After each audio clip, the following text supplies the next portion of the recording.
Hello, there has been a lot more activity around medium format digital cameras lately, so I wanted to address some of the pros and cons that are often brought up around this type of gear.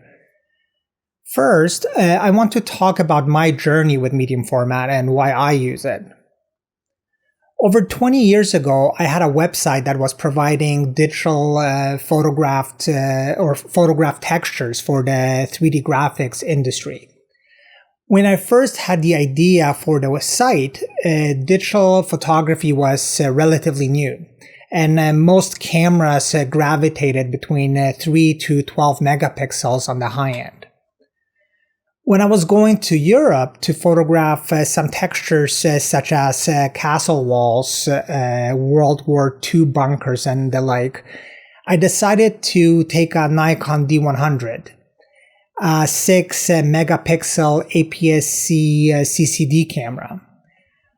I also brought a Nikon 35mm film camera and a bunch of slide film in the hopes of getting more resolution from the images I was going to capture. The digital camera was mostly for backup in case I ran out of film or screwed up the exposures. When I returned and scanned the film on a dedicated Nikon film scanner, about 4000 dpi, which was 5600 pixels wide or so, I quickly noticed that while the scans were much larger than the 6 megapixel digital files, the amount of actual detail was not. Most of the film shots were taken on Provia 100, and depending on the subject, the 6 megapixel D100 files were more usable.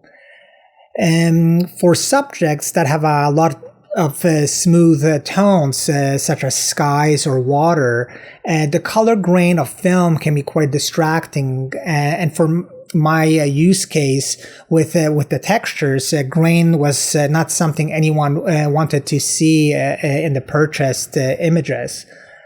Now, for purely pictorial purposes, a grain can add the illusion of extra detail and texture, especially when elements of an image that normally have a lot of surface detail are not resolved by either the film, sensor, or lens. In comparison, lower resolution digital files often look cheap and have that signature webcam look when stretched past their resolution. And this is one of the reasons why digital grain is often added on top in order to create that illusion of texture. To a lot of people, the film look seems to be this textured grain look that makes us see an image through this sort of fog and gives us the perception of a dream or altered reality if done well. Or it can look like a fogged up peephole if done badly. In this low sampled rendition of the world, we are often trading the subtleties of light, texture, and tone for the artifacts that come at the very limits of film or low resolution sensors. In the early 2000s, I had the privilege to see some work by Ansel Adams at a local museum, and was quickly blown away with the subtlety of light and texture being captured in his photographs. Knowing that the work was shot on film, I asked myself how. After some research, quickly realized that it was shot on medium and large format film. Now, this was a look I just could not get from early digital unless I was printing 5x7 inch prints or below. It was definitely mesmerizing, and I was hooked on that look. Now, I believe there are many ways of experiencing the world. Some people find an emotional connection in the very subtle, And some of us find the inherent artifacts of a particular medium, whether it's grain or light leaks or highly warped colors, appealing. I don't think there's a right or wrong way to connect to images. For me personally, being able to capture and show the subtle details of nature is the key to feeling a connection with the photographed place. Being able to capture the fragrance of light and color became quite an obsession.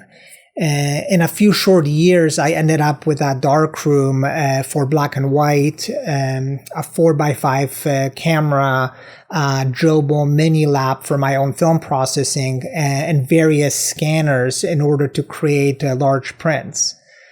And my goal was to create 30 by 40 inch prints that captured the things that moved me on location. And those things are subconscious details such as microspecularity that contributes to moss feeling soft, or the feeling of morning dew on blades of grass instead of just seeing like a white wash. The way some of these subjects are rendered can make a big difference in how we perceive a scene. When 2010 or so came around, traveling with a large format camera was the norm for me. But I have always kept an eye on what the digital camera world was doing. And the last digital camera I bought was actually that D100. And that was sufficient for the computer graphics applications I was using it for, but not for any of my printed photography work. The Leaf PhaseOne and Hasselblad cameras that were around at that point were reserved for the very high end, but we're approaching the quality of well-scanned 4x5 slide film. And also the price of them was basically the equivalent of buying 10 years worth of film in one go. So that was not really a great option. That same year, Pentax released the 645D. A 40 megapixel camera based on the Kodak TrueSense KAF 40,000 CCD sensor. This was the first time where a digital camera under $40,000 could produce files that rivaled what I was getting from sheet film.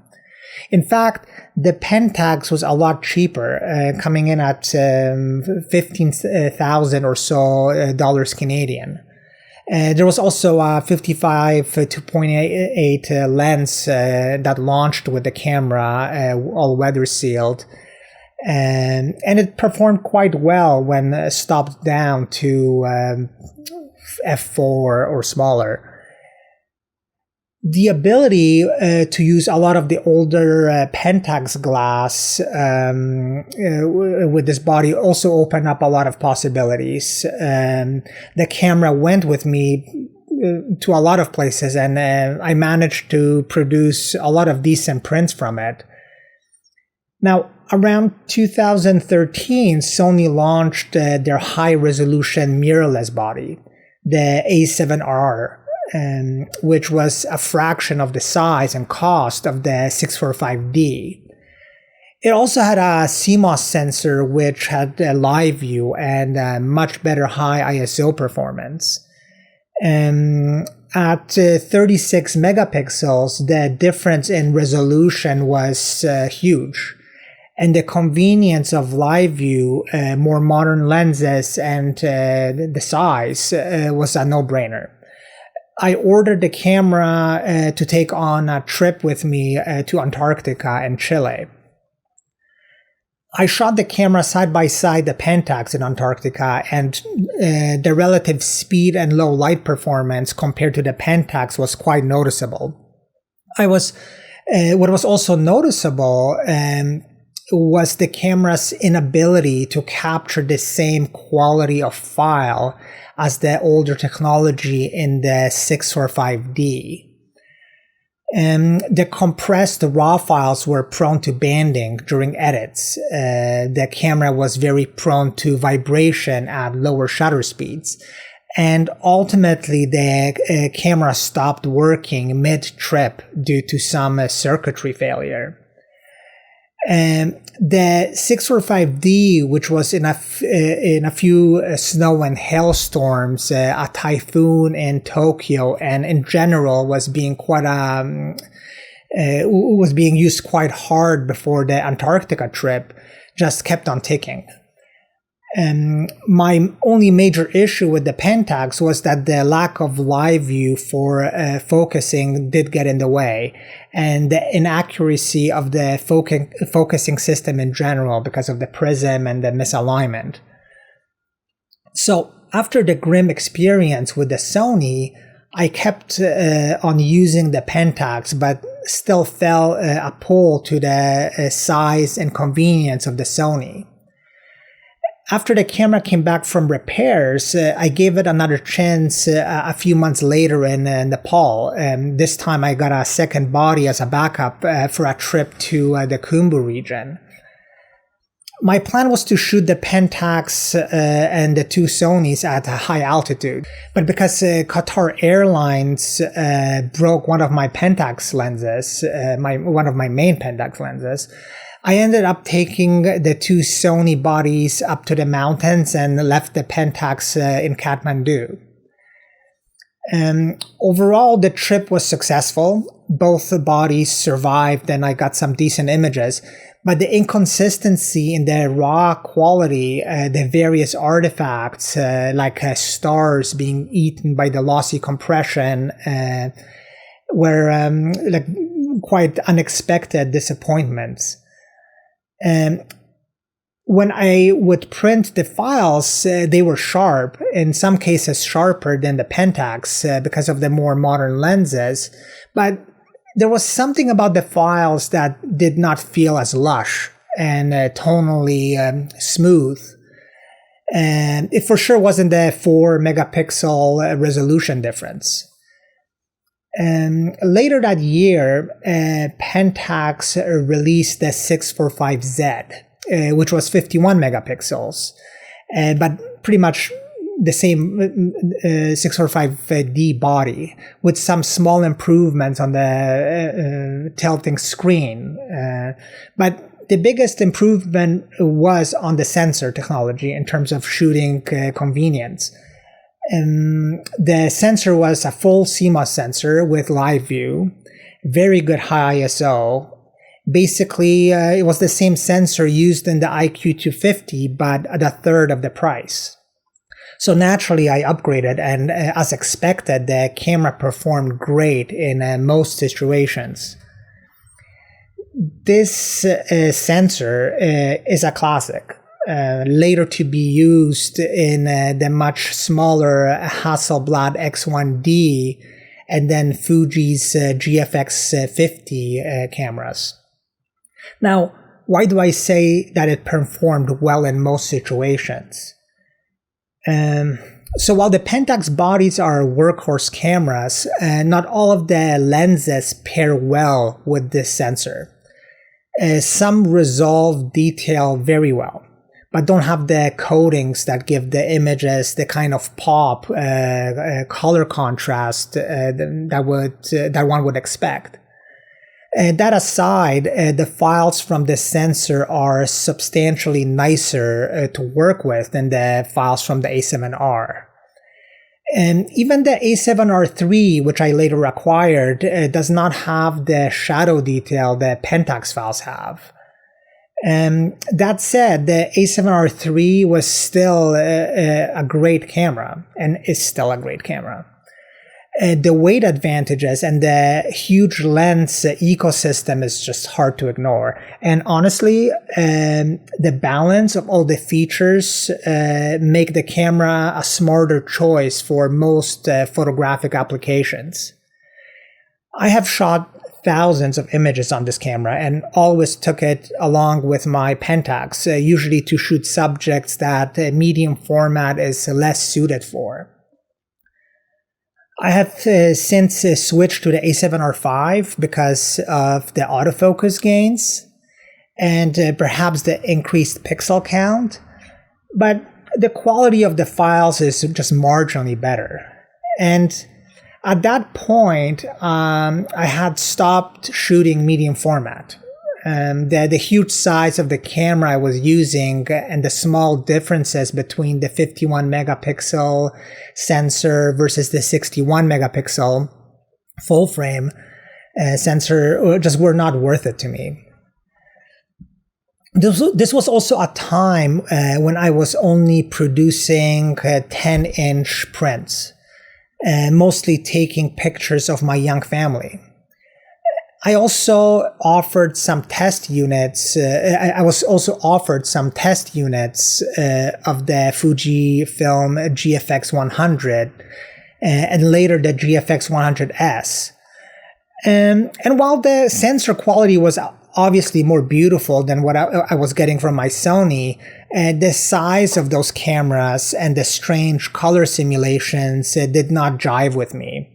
Sure, the image quality was visibly better than the Sony, but the camera was also too similar to the Sony in its hybrid approach. It was just bigger and slower. Now, if I was buying a single camera without all this past history and landscape photography or slower everyday photography was my main goal, then the Fuji would probably be high on my list. So last year, I decided to do a show of some of my past work, which involved a lot of large printing. This also turned into an interesting exercise in looking at many of my files all the way back to 2012. What started to emerge is that a lot of the images that looked best when printed were from the medium format cameras. The ability to adjust tones for printed reproduction was just smoother. In some cases, the files from the Sony cameras would snap to new colors during subtle edits, usually when greens and magentas were involved. Some of the transitions in the shadows would take on color casts that were not in the original subject. And this is with me trying various camera profiles, both the Sony and Adobe ones, as well as some third-party profiles that I purchased. Overall, it was a lot more work to get the images prepared for the size of print I was doing. 24 by 30 inches was the smallest print I was producing. Now, because of all my own because I do all my own printing and finishing, some of the trial and error of all of this was contained in-house. But it would have cost a lot more time and money to discover the various shortcomings of the Sony files after they were printed by an outside lab. And then having to deal with the back and forth to make adjustments, it's just not something I wanted to deal with. Long story short, this experience had me consider shooting medium format again. But which camera was I going to choose in 2024? When the GFX 102 came out, it was faster than the previous models, but pretty much uses the same sensor base despite what the Fujifilm marketing spin may be. The new GFX is still slower than the A7R5, so I was not going to leave my Sony system gathering dust because of one superior feature on the GFX. And what I wanted was something that complemented my Sony system without replacing it. I did not want to switch or simply switch to a new system because I still think the Sony is the most versatile camera out there.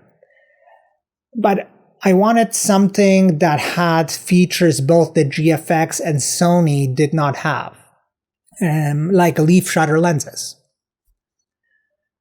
You can probably guess where this is going by now. So basically, after renting the Hasselblad X2D in order to satisfy my curiosity, using it turned out to be intoxicating. It was like a totally intoxicating experience. It has been such a long time since a camera with so many apps and features excited me so much. The X2D is smaller than the Fuji or even the Sony, and it's smaller than the Sony in some cases.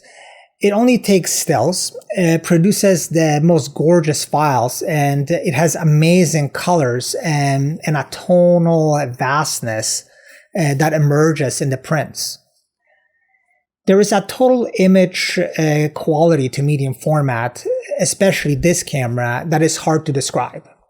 I don't think the extra 40 megapixels, although the old 645D was 40 megapixels total and made great prints that still hold up today, but I don't think it's the 40 megapixels difference. The Hasselblad system combined with modern lenses, 16-bit readout, amazing IBIS, and gorgeous colors straight out of the camera is truly a pleasure to use, especially if you care about final print quality. And print quality, especially at the sizes I like, is the main reason why I returned to a medium format. As far as the pros and cons of large sensor cameras go, those are very specific to each photographer. As soon as you go beyond full frame, the options for lenses are more limited. And most of the time, things get bigger, but not always. They certainly get more expensive, and you start to lose versatility. So I would not recommend a medium format system as your main system unless you make large prints or see and care about subtleties that 80% of people will not notice. If you are the type of person whose enjoyment of music or movies is not impacted by the quality of speakers or television screens, then medium format is not for you. The cost to performance ratio compared to full frame is just not going to be worth it. Anyway, those are my general thoughts about medium format, but I will try to make smaller videos or shorter videos about some of those subtopics that I covered, because there is a lot to be gained if you have a very specific use case for medium format, and I certainly love it. Anyway, that's it for now.